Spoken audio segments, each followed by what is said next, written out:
La France est attendue pour éviter une catastrophe humanitaire. Elle sera là. Vu l'urgence, j'ai décidé d'agir immédiatement, c'est-à-dire dès ce soir. La France n'a pas d'autre objectif que de sauver des vies humaines. Votre mission est claire. Contribuer au rétablissement de la sécurité en Centrafrique, enrayer la spirale d'exaction et la dérive confessionnelle qui est à l'œuvre. Elle requiert du sang-froid. La France est fidèle à sa mission, elle est au soutien des Africains, elle est conforme à la légalité internationale et elle va travailler pour la paix. Des soldats français pour tenter d'éviter un génocide. La France, ici, en Centrafrique, ne recherche aucun intérêt pour elle-même, n'a aucun avantage à tirer d'une présence, ne prétend d'ailleurs à aucune influence injustifiée. La France, elle entend simplement porter secours à une population menacée par des bandes sans scrupules. Les troupes françaises entament le désarmement des anciens rebelles de la Séléka, proches de l'ex-président Bozizé en Centrafrique. Non à la France. Voici le mot d'ordre de la manifestation qui s'est déroulée hier à Bangui. 1 millier de musulmans étaient réunis pour protester contre l'armée française. Nous avons vu l'intervention de la France. Nous pensons que la France est intervenue pour sécuriser tout le monde. Mais nous sommes surpris de voir que les Français désarment seulement les Séléka et laissent les anti-Balaka pour venir encore nous massacrer. J'accuse la France. Je peux témoigner que l'armée française a désarmé des civils musulmans et les a laissés se faire massacrer par les chrétiens. Ces civils avec un gars militaire. Au nom de la République française, je vous fais chevalier de la Légion. Ce n'est pas normal que la France laisse faire de tels agissements alors qu'elle est censée sécuriser le pays. La France témoin des massacres, la polémique enfle à Paris, le ministre de la Défense réplique. Nous sommes très actifs dans ce que j'appelle le désarmement impartial. Le désarmement impartial, ça veut dire que les ex-Séléka et les ex-anti-Balaka posent les armes et qu'ils soient protégés une fois que les armes soient posées et que cela n'entraîne pas des vengeances ou des représailles de tel groupe sur tel autre. Parce qu'il y a des extrémistes de part et d'autre et qui jouent contre la population centrafricaine, quelle que soit sa confession. Une impartialité de principe contredite par la réalité du terrain. Nouveau tournant dans la crise. 3 jours après le début de son intervention sous mandat de l'ONU, l'armée française commence à désarmer les milices musulmanes de la Séléka.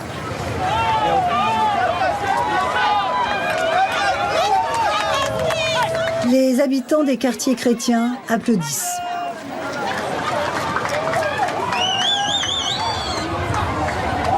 Et dans ce bâtiment, les Français ont découvert un véritable arsenal. Ils confisquent tout. Les miliciens de la Séléka, parqués à distance, assistent à la scène impuissants.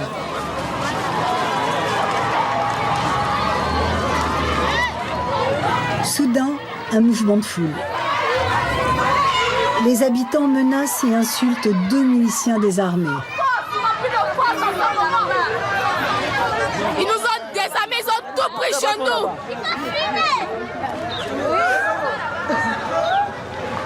De l'autre côté, un autre milicien arrive avec une valise. Panique chez les militaires français.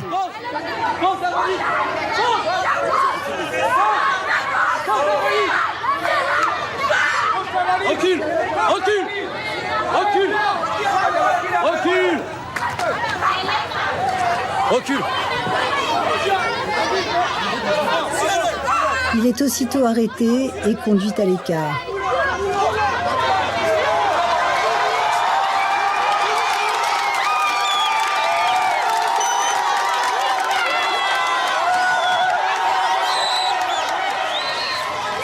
Allez, allez.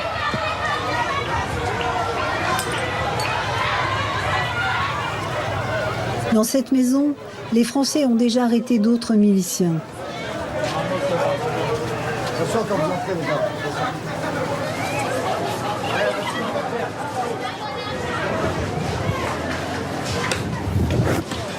Idem au sol, où les 1600 soldats de l'opération Sangaris ont le droit depuis lundi dernier de désarmer les habitants. Ce jour-là, 2 passants musulmans se font confisquer leurs pistolets. Une prise rare, car depuis une semaine, presque toutes les armes ont été cachées par leurs propriétaires. On regarde bien s'ils n'ont pas d'armes sur eux, d'armes blanches ou des armes de poing ou quoi. Mais sinon, ouais, c'est vrai que c'est difficile à contrôler ici. Vous avez le sentiment que c'est suffisant ? On fait avec ce qu'on a, hein. On fait avec les moyens, puis on s'adapte, hein. On essaie de faire au mieux. Sur les routes, des contrôles minutieux. Ici, une moto en partie désossée. Sous le siège, les militaires vont trouver un long couteau dissimulé.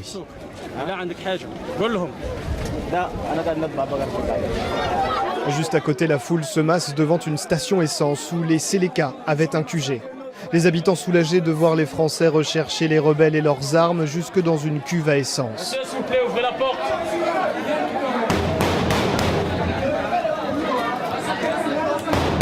Armée française, ouvrez la porte.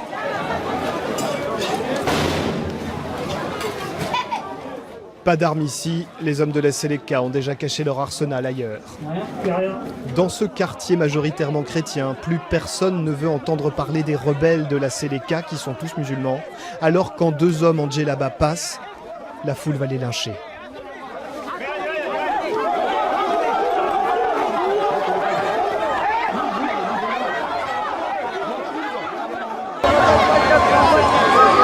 Désormais, les musulmans sont menacés.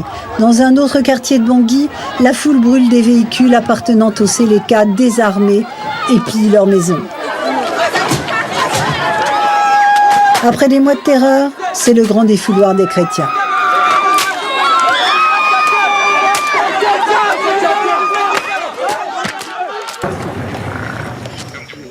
En brousse, le caporal Rombo n'a pas renoncé à attaquer Bangui. Ok, pour moi là. Maintenant que les Séléka sont partiellement désarmés, l'heure de la revanche a sonné. Le soir, ils prennent la direction de Bangui pour se positionner aux abords de la capitale, juste à côté de l'aéroport tenu par les Français. Veillée d'armes et dernier conseil de guerre. Demain, à 2h du matin, nous allons attaquer. Quelles que soient les conditions. On va tirer avec la mitrailleuse. Mais soudain, le caporal Rombo est appelé par son aide de camp.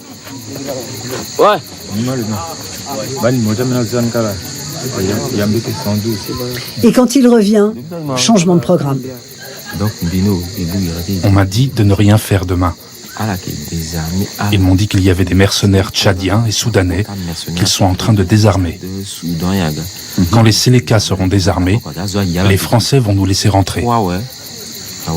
Demain, la France va attaquer le quartier musulman. Et nous serons derrière pour coincer les gens qui fuiront.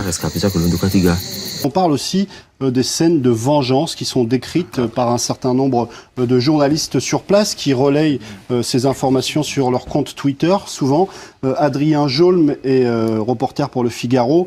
Il évoque à Bangui la foule qui s'en prend à des musulmans juste après qu'ils aient été désarmés par des troupes française, exactement ou à peu près le même témoignage, celui de Nicolas Bertrand, qui lui est l'envoyé spécial de France Télévisions. Une foule de chrétiens était en train de lyncher 4 musulmans, plusieurs coups de feu, les 2 camps s'éloignent. Et puis, même tonalité avec ce tweet d'Alex Thompson qui lui travaille pour Channel 4. Il est fort possible que dans quelques semaines, il n'y ait plus un seul musulman à Bangui et dans le reste de la République centrafricaine. Ils n'ont rien demandé, ils ont dit les voilà, les voilà. Ils considèrent que tous les musulmans sont des bandits. Mais tous les musulmans ne sont pas des bandits. Et tous les chrétiens non plus. Des jeunes ont voulu couper le bras de Pascal. Il est chrétien, mais sa mère est du Nord. Il dit avoir des traits qui le font ressembler à un musulman. Les Centrafricains, mon frère, je sais pas, mais c'est honte. C'est honte pour nous, les Centrafricains. En prévision des combats, les chrétiens continuent de s'entraîner. Ils semblent mieux armés avec davantage de fusils mitrailleurs.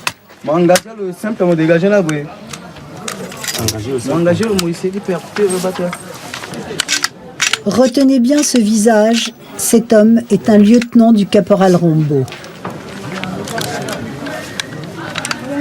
Dans la journée, un détachement de l'armée française vient en reconnaissance sur la base du caporal Rombo. Quand notre caméra s'approche, malaise. La conversation s'interrompt. Le capitaine va engager la discussion avec la milice chrétienne. Il marche sur des œufs. Tous doivent être désarmés. Autant les CDK que les ex-PACA ou les anti-balaka.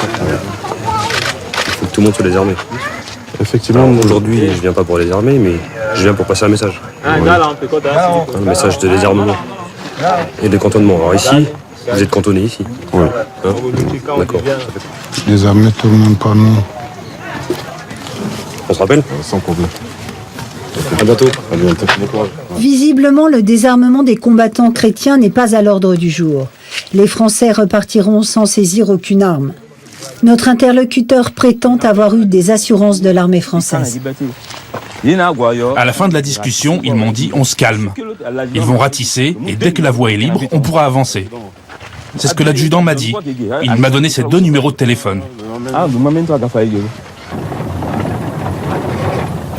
Le lendemain, nouvelle visite de l'armée française sur la base du caporal Rombo. Mais cette fois, plus question de nous laisser filmer. Ah, pas de vidéo. S'il vous plaît, on peut éviter.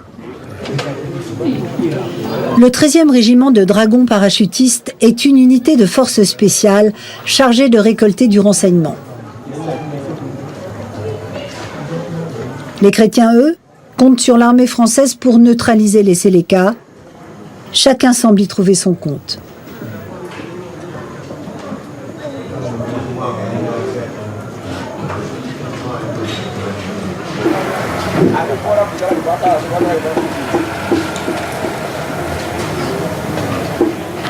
Quartier chrétien de Catin, au nord-ouest de Bangui, une patrouille de l'armée française a bouclé le secteur.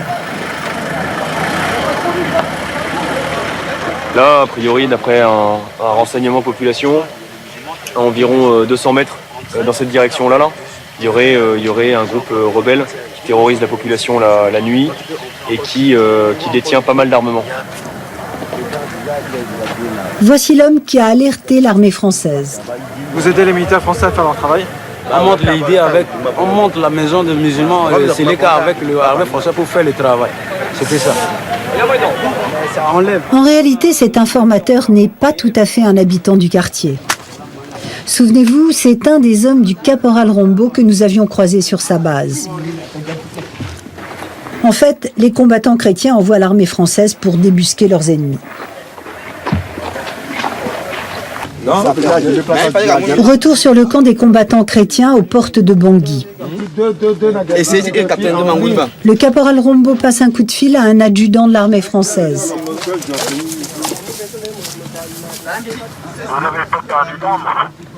Non, on n'a pas perdu d'armes. Notre arme est restée avec nous, mais on a un problème de munitions là. Mais j'aime mieux que... Est-ce qu'on peut on peut se rencontrer aujourd'hui ou demain? Bah ok, j'aime mieux qu'on se rencontre dans l'après-midi là.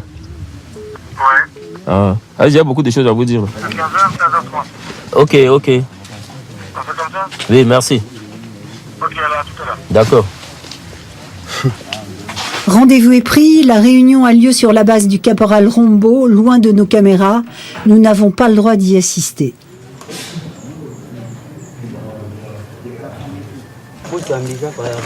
Après le départ de l'armée française, débriefing. Le colonel français nous a conseillé de nous rassembler en une seule base. Que nous soyons 10 000 ou 100 000 pour avancer. Rombo et ses hommes rêvent désormais d'un assaut final. Ils aiment croire que la France est de leur côté.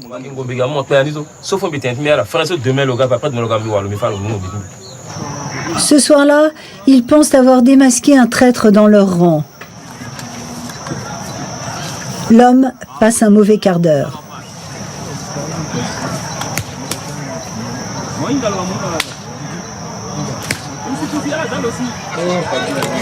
Pour punition, il doit assister au repas des chefs. Dans la soirée, il sera exécuté sans autre forme de procès. Nous avons sollicité l'armée française pour une interview au sujet de son action sur le terrain. Elle n'a pas donné suite à cette demande. Entre les chrétiens majoritaires et les milices musulmanes au pouvoir, l'impartialité ne semble pas facile à tenir. Plus d'un mois après le début de l'opération Sangaris, le chaos règne toujours à Bangui. Aujourd'hui, ici à Bangui, et puis vers le sud et puis l'ouest, il n'y a plus de musulmans. Donc on cherche à regagner le nord pour vraiment pratiquer notre religion. Tous ces musulmans sont désormais la cible des anti-Balaka. Pour repartir est une question de vie ou de mort. Ils attendent un avion opérationnel, un camion, n'importe quel moyen de transport pour fuir vers le nord ou les pays voisins. Il s'agit d'un véritable exode. Des quartiers entiers de Bangui ont été vidés de leur population musulmane. Ils ont cessé d'exister en tant que population. Ils ont fui ou ont été tués ou leurs maisons ont été brûlées. Leur présence historique ici est en train d'être effacée de la carte. Et ils sont encore des milliers de candidats au départ, des milliers de musulmans qui se regroupent ici dans ce camp, juste derrière l'aéroport de Bangui. Il en vient un peu plus chaque jour. Ils viennent de partout de Bangui, mais également du sud et de l'ouest du pays. Le gouvernement français est à la fois à votre disposition, mais il assume ses responsabilités. Dans le monde entier, on est en train d'applaudir ce que fait la France, et je ne voudrais pas que ce soit en France que ce soit contesté. Merci, Monsieur le Ministre.